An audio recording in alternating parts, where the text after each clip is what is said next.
Bem-vindos, bem-vindos. Vamos para um vídeo complexo. Sente confortavelmente, uma aguinha, um chá, uma pipoca de repente, bom. Abra um pouquinho a sua mente, aproveite a oportunidade do assunto para ponderar sobre alguns aspectos diferentes da realidade, né? Então, tem alguma coisa que o mestre em Reiki pode impedir os seus alunos de fazer? Aluno do nível 1, 2, 3, 4, 5, mestrado ou não? Há algo que ele possa implementar para cercear as ações, a liberdade, as escolhas dos seus alunos? Há alguma coisa que o mestre em Reiki possa proibir os seus reikianos de executar, ou outros reikianos? Há algo que possa ser limitado? Não. Verdadeiramente não. Verdadeiramente não. Vamos ver alguns exemplos. Porém, a realidade é diferente, a realidade ela é meio estranha, e investir contra a realidade é função de Dom Quixote de La Mancha, né? Vamos contra os moinhos de vento, pensando que são dragões. Bem, esse assunto ele é ilustrativo, ele é didático, ele é interessante, interessa reikianos e mestres em Reiki, simpatizantes e futuros reikianos. Então a gente tem nele um caráter educativo. Eu penso que o mestre Reiki ele é muito mais do que um iniciador. Muito mais. Não é só iniciar, volume, quantidade, tenho 1000 alunos, tenho 1000 mestres, tenho... Não, muito mais do que isso. Ele tem que assumir a identidade de um professor, de um orientador. Então, criticar, impedir, limitar, amedrontar seus alunos não se coaduna com essa postura. Os alunos vão errar, os mestres que você forma vão errar, e você tem que estar lá disponível para orientar, não para criticar, para condenar ou para julgar. Porque as pessoas estão se desenvolvendo, elas estão crescendo, e nesse processo elas vão cometer erros. Eu, na minha jornada, cometi muitos erros, ensinei coisas que depois eu vi que estavam erradas, corrigi, acreditei em coisas que estavam erradas e corrigi. Então faz parte do desenvolvimento de cada um. E o mestre tem essa função, quer ele queira ou não, quer ele goste ou não, de orientar, de conduzir corretamente. Certo? Então eu já escutei muitas coisas, já vi muitas coisas, já presenciei muitas coisas, já orientei muitas coisas nesse sentido. Só há um item obrigatório no Reiki: passar por uma iniciação, por uma sintonização, por um Reiju, ou um Denju, com um mestre habilitado, presencial ou à distância. O restante, todo o restante no Reiki Sui é recomendação. Não há no Reiki uma figura única, um órgão central, não há ninguém controlando, organizando, determinando, fiscalizando. Ninguém pode se arvorar essa função também de ser a baliza do Reiki Sui.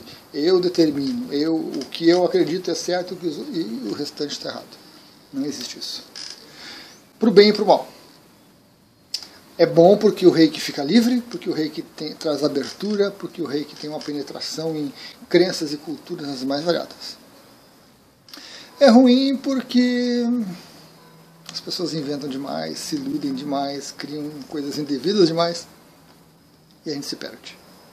Mas aí cumpre aos mestres, cumprir seu papel, cumprir seu papel, cumpre aos próprios reikianos observar certas coisas e orientar.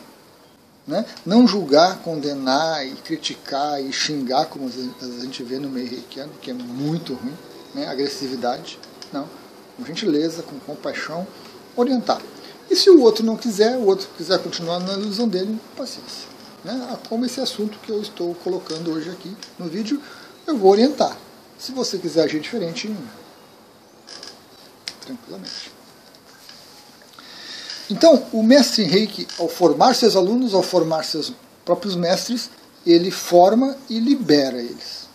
Ele não pode se responsabilizar sobre as escolhas, sobre as ações, sobre as atitudes que esses alunos e mestres tomam. Um exemplo bem prático. Eu não ensino chakras nos meus cursos de Reiki. Chakras são importantes, têm muita utilidade, trazem autoconhecimento, merecem um curso à parte. Então, para os meus iniciados no mestrado, eu oriento. Não insira chakras nos cursos de Reiki. Há tanto assunto, há tanta coisa interessante e legal para falar de Reiki Sui, deixa o chakra de lado. Depois você monta um curso e aborda isso tranquilamente. Mas nem todos fazem isso. Por quê? Porque é uma recomendação. Não é uma imposição, não é uma regra. Só aceito aluno de mestrado se não ensinar chakra. Não. Muitos, inclusive, me mandam uma apostila para revisar, para dar uma olhada, para corrigir, e está lá, chakras. Eu questiono, tem certeza? Vale a pena? Chakras distrai as pessoas, perde o foco do Reiki Sui, consome o tempo. Não, Luiz, eu acho que é importante, eu gosto e eu vou ensinar. Tá bom, tranquilo. Orientei, questionei, a pessoa escolhe. Agora nós temos também situações mais graves e mais intensas. É preciso considerar que a relação aluno, mestre de Reiki, iniciado, mestre de Reiki com o seu mestre, é uma relação de confiança, é uma relação que traz princípios de amizade, de companheirismo, de atenção. É uma relação que tem seus aspectos éticos como todas as relações. Certo? Mas, já partindo para o primeiro ponto, o mestre em Reiki não é dono dos seus iniciados. Então é preciso que haja nessa relação também uma palavra muito importante, respeito. O mestre em Reiki não é um ser superior, mais sábio, mais poderoso, mais capaz. Não.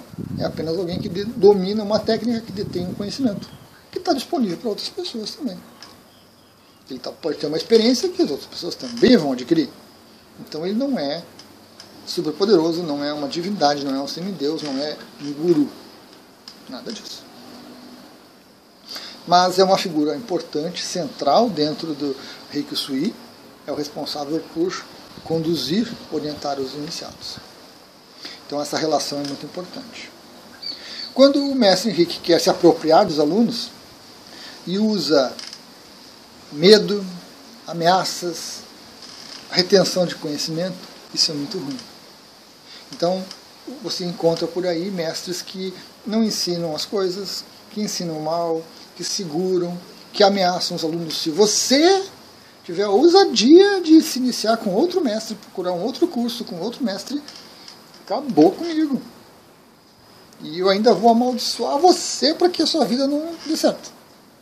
Maldição não tem nada a ver com o Reiki, mas tem a ver com pessoas humanas. Então, a gente sabe que tem mestres que usam esses recursos escusos para segurar os alunos, para que o aluno faça um nível 1, nível 2, nível 3.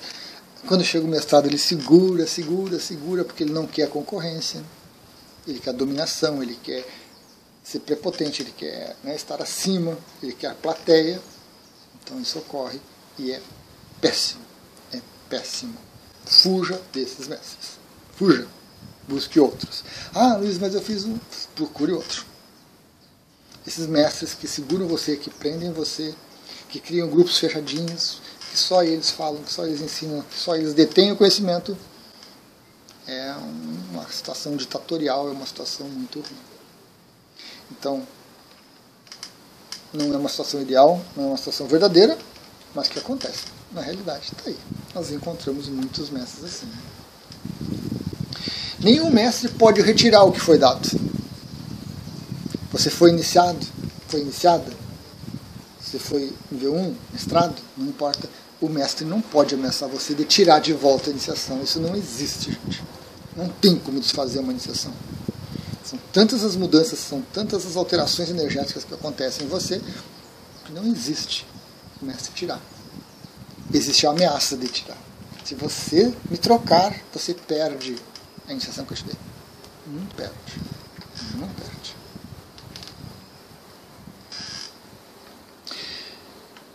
Alguns mestres também estabelecem metas. Também são controles. Você tem que fazer. Cobram. Essa técnica de fazer a técnica. Cobram. Isso não existe. Isso não é correto. Cada um tem seu tempo de desenvolvimento, cada um tem seu momento. E não cabe ao mestre obrigar o aluno a decidir pelo aluno. Da mesma forma, o mestre não pode impedir que o novo mestre formado por ele tenha suas turmas, que é o que acontece muitas vezes. Os mestres impõem limites cada vez maiores e o candidato nunca chega a fazer o mestrado, porque o mestre nunca consegue atingir o que ele quer, ou nunca chega o momento dele ter as suas próprias turmas. Também para ficar sobre a asinha do mestre, para ficar escondidinho, sob seu domínio, sob seu controle, sob a sua influência. Alguns consideram isso como coisas do mestre Sui, da época do mestre Sui, que seriam válidas até hoje. Na época do mestre Sui, realmente, não só para atingir o mestrado e ter as suas próprias turmas, quanto para aplicar reiki e passar de um nível para o outro, era tudo sob a supervisão do mestre, Mikao Sui. Mas era um tempo diferente, era uma cultura diferente, eram crenças diferentes, era uma maneira de lidar diferente. E isso tem que ser levado em consideração, esse contexto todo. Não é mais válido hoje em termos. Nós podemos ter mestres que atuam dessa forma, mas é um pouco inviável. Pelo tempo, pela pressa das pessoas, pelas distâncias envolvidas e tudo mais. Mas principalmente porque o objetivo do mestre Sui não era cercear os alunos, não era prender os alunos. É porque ele tinha uma visão diferente e ele percebia, ele se envolvia com o desenvolvimento do aluno. Então ele condicionava o avanço do aluno ao desenvolvimento. Não é um mero desejo. Eu quero fazer o nível 1, quero fazer o 2, quero fazer o 3, e eu pago e eu aconteço. Não era isso que motivava o mestre Sui. E ele não impedia que seus alunos ensinassem, criassem suas turmas e seus negócios para controlá-los. É porque ele percebia quando eles estavam adequadamente preparados para isso. Nós podemos implementar isso hoje em dia, 2022. Mas é difícil, é restrito. São poucos os casos. Porque o convívio, como eu disse, a pressa, o tempo, tudo isso contribui para que a relação de mestre e discípulo não seja mestre e discípulo nos termos do mestre Sui. Então nós temos que nos adaptar. Mas precisamos cuidar. Porque uma coisa é você ter um cuidado. Né? Nós temos cursos ridículos de reiki. Você faz nível 1 na sexta, nível 2 no sábado, nível 3 no domingo, e na segunda você faz o mestrado. Por R$30. Estou dentro. Me diz onde é que eu vou lá. E aí na quarta ou quinta o aluno quer iniciar pessoas. Quer montar seus cursos, quer recuperar seu investimento de R$30. Ter lucro. Existe isso. Isso não é adequado. Quando você faz o mestrado, você tem os 21 dias de adaptação, e você tem um tempo para que o seu sistema energético se adapte àquela energia de mestrado, aquilo tudo se movimentando em você. Então, para alguns pode ser 6 meses, para um pode ser 3 meses, para um pode ser 2 meses, para outro pode ser 1 ano. Então, quando o mestre impõe alguma restrição, é uma recomendação que o aluno, pela relação, começa a dever seguir. É importante. Mas não pode ser uma restrição para limitar, para prender, para segurar, para impor medo no aluno. Isso não pode.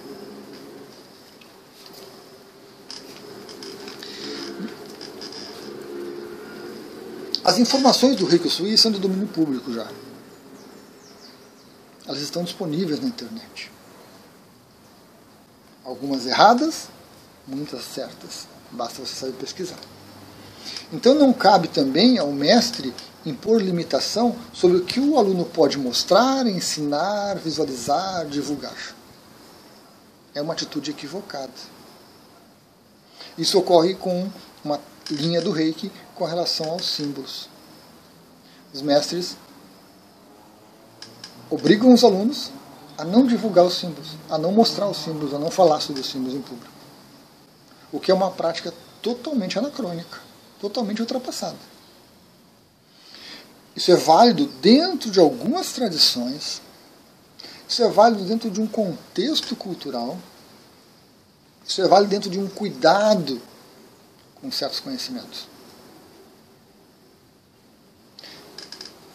Hoje em dia, nós precisamos de uma mudança de consciência. Nós precisamos. Nós só vamos conseguir essa mudança de consciência se a gente mudar a maneira da gente ensinar. E ensinando as coisas, obrigando as pessoas a fazerem o que elas não querem, o que elas não gostam, ou porque você não quer, você não gosta, não está correto. Não é correto isso. Nós não vamos conseguir. Nós vamos basear ainda em preceitos antigos, de medo, de dominação, de insegurança, de desconfiança. Então é preciso ensinar que se respeitem os símbolos, que se mostrem os símbolos com um certo orgulho, com um certo carinho sobre eles. E não infringir ao aluno o medo de que se eu divulgar eu estou cometendo um pecado. Se eu mostrar o símbolo eu vou cair. Não. É preciso mudar essa mentalidade. Mas você não muda a mentalidade com medo. Você muda com esclarecimento, com educação correta, com informação correta. Então nós encontramos, sim, muitos mestres cerceando o direito dos alunos de lidar com o conhecimento. Isso não se adapta aos tempos que a gente vive, a essa mudança de consciência que se faz necessária. Essa mudança e esses tempos exigem conhecimento, responsabilidade.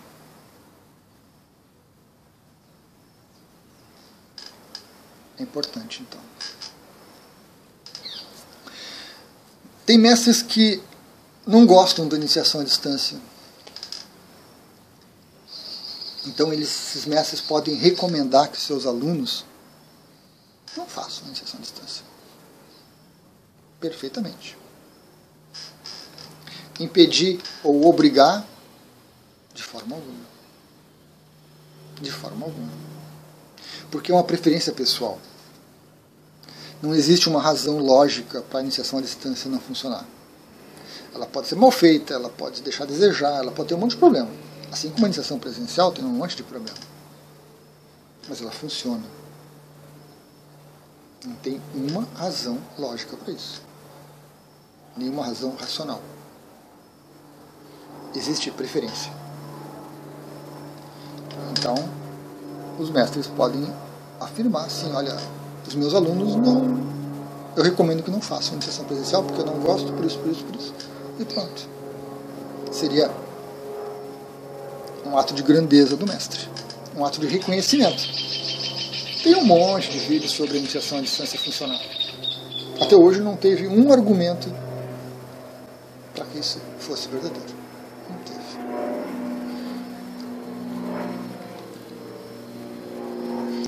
Então, surge uma questão. O mestre em Reiki tem preferências, tem gosto, muito justo. Eu não gosto de divulgar o símbolo, não gosto de iniciação à distância, eu não gosto de usar palavras em português, eu uso as palavras em japonês. Ótimo.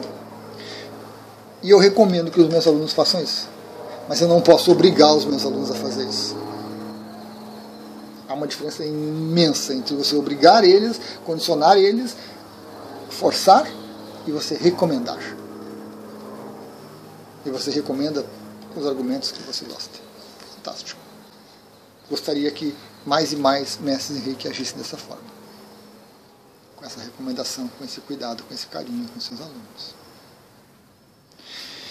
Só que aí surge um detalhe importante, que é a responsabilidade do reikiano.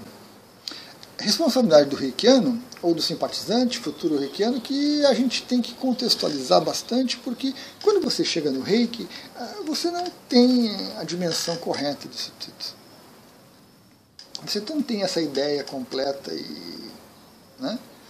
Alguns poucos que estudam, pesquisam, leem antes. Então é importante que os reikianos e os futuros reikianos procurem mestres que estejam adequados com o seu pensamento, com as suas crenças. Porque se para você está muito tranquilo você apresentar os símbolos, você pintar, você fazer quadros, você colocá-los na parede, você admirá-los, você procura um mestre que também esteja com essa preferência, que goste disso. Porque se você procurar um mestre que diz que não pode, que isso é pecado, que está deturpando, que está não sei o que, não sei o que, não sei o que, esse mestre não serve para você. Busque outro mestre. Se você tem dificuldades com a iniciação à distância, procure um mestre que faça a iniciação presencial. Mas reconheça que é a sua dificuldade, ou que é a sua preferência, ou que é a preferência do mestre. Porque argumento para dizer que não funciona não existe. Agora, a sua vontade, a sua preferência, o seu gosto vai ser respeitados. Então a gente procura um mestre que esteja adequado. E aí, de novo, gente, é muito, muito importante que você converse com o mestre antes, que você veja um vídeo, que você leia um texto dele, que você veja as prerrogativas, as exigências que ele tem, a maneira dele atuar, a maneira dele iniciar. É importantíssimo.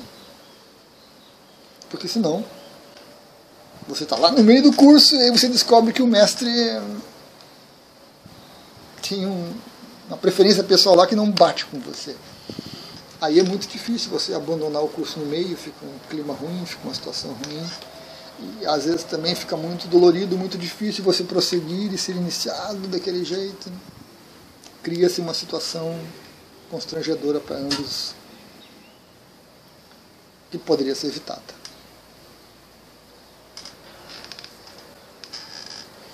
Então, são pequenos cuidados, tanto dos iniciados, dos futuros, quanto dos mestres em Reiki, para que essas situações não cresçam, não atrapalhem e não criem confusão nesse meio reikiano. Para que a gente não tome, para que a gente não se veja na oferta de cursos, na oferta de mestres, ideias que não são interessantes, que não são, às vezes, até nem dignas de um mestre em Reiki. Muitos mestres têm medo de concorrência e por isso limitam seus alunos. Ou dificultam o acesso ao mestrado, ou fazem o mestrado e não ensinam tudo para que o aluno fique dependente deles e não vá adiante. Isso é inútil. Se eu só fizesse iniciações 24 horas por dia, essa vida seria insuficiente. Nós precisamos de mais reikianos, nós precisamos de mais bons mestres. Há muito espaço para crescimento. Há muito espaço para terapeutas que aprendam Reiki e que saibam usar. Então, limitar por medo, por insegurança, vamos crescer, vamos ensinar, vamos dar exemplo de bons comportamentos, de boas orientações. Há espaço para as preferências pessoais, desde que bem justificadas, desde que esclarecidas as preferências pessoais. Mas é direito dos mestres exigirem coisas, pedirem coisas, fazerem com que os alunos assinem declarações. Agora, se são válidas ou não válidas, né? Depende de cada um. A maioria, eu creio que não há nenhuma validade. Você dizer que fazer um aluno assinar uma declaração de que ele só pode iniciar quando você liberar, quando você der o ok para ele. Ou reter o certificado do aluno para que ele se sinta inseguro de seguir adiante. Porque você assinou um documento que me autoriza. Isso são atitudes equivocadas, indignas de um mestre em Reiki verdadeiro. E aí nós temos os dragões, né? Os moinhos de vento contra quem a gente investe. Tem muitas pessoas assim. Às vezes até imbuídas de bons sentimentos, de bons intuitos, né? Porque querem qualificar, querem orientar, querem deixar a pessoa pronta, só que as pessoas às vezes se perdem nesse querer e o outro nunca está pronto, nunca está disponível, nunca está suficiente, nunca é bom e só eu sou, né? E qualquer questionamento dificulta. Então é importante. Uma das coisas é essa, né? O seu mestre aceita ser questionado? Porque se ele não aceitar ser questionado, ou se ele impuser condições para ser questionado, dificulta a relação de confiança com os alunos. Em algum momento, isso vai se romper, e vai ser ruim para ambos, e vai ser ruim para o reiki. Às vezes o reikiano se decepciona com o reiki por causa do mestre. Não dá o exemplo, não faz isso, faz aquilo errado, não. Às vezes se decepciona e aí desiste do reiki. Perdemos todos, perde o planeta. Quanto mais reikianos, melhor. Mas a gente sabe que nem todos os mestres têm essa vertente mais educativa, né? Essa vertente mais de ensinar. Muitos são iniciadores, é quantidade, é volume, é alunos, é turmas e turmas. Há espaço para eles, há espaço. Mas é preciso que esses mestres cresçam também. E é preciso que esses alunos que entraram, às vezes, entraram assim de entusiasmo naquilo, você dê em conta, puxa, não é suficiente para mim isso. Procure outro mestre. Vejam, não há nada que obrigue você a manter sempre o mesmo mestre até o final da vida. Mestre de reiki, não. Um guru, se você tiver a oportunidade, a bênção de encontrar um guru verdadeiro, sim. Mas não mestre de reiki. Principalmente reiki, que nós estamos falando nesse vídeo. Então, pessoal, muitas situações surgem dessas, constrangedoras para todos os lados. Já auxiliei muitas pessoas a desconstruir ideias negativas colocadas por mestres inseguros, por mestres dominadores, por mestres vingativos. Porque as pessoas se sentem traídas, dilaceradas com uma palavra muito ofensiva, muito agressiva. Só que não dá para culpar mestres apenas. Não dá para culpar reikianos apenas. Somos todos responsáveis. E cada um assume a sua parcela de responsabilidade. Né? Para que a gente possa crescer, para que o reiki possa crescer. Então, com base em tudo isso, não há nada que os mestres possam obrigar os reikianos. Verdadeiramente não há. Mas, na realidade, acontece. Use o bom senso. Tome um caldo de galinha antes de fazer as escolhas, antes de tomar as decisões. Para que você possa construir uma jornada bonita, que leve você a crescer, que leve você a ampliar sua consciência, expandir, né? E melhorar. E não ficar limitado. Gratidão.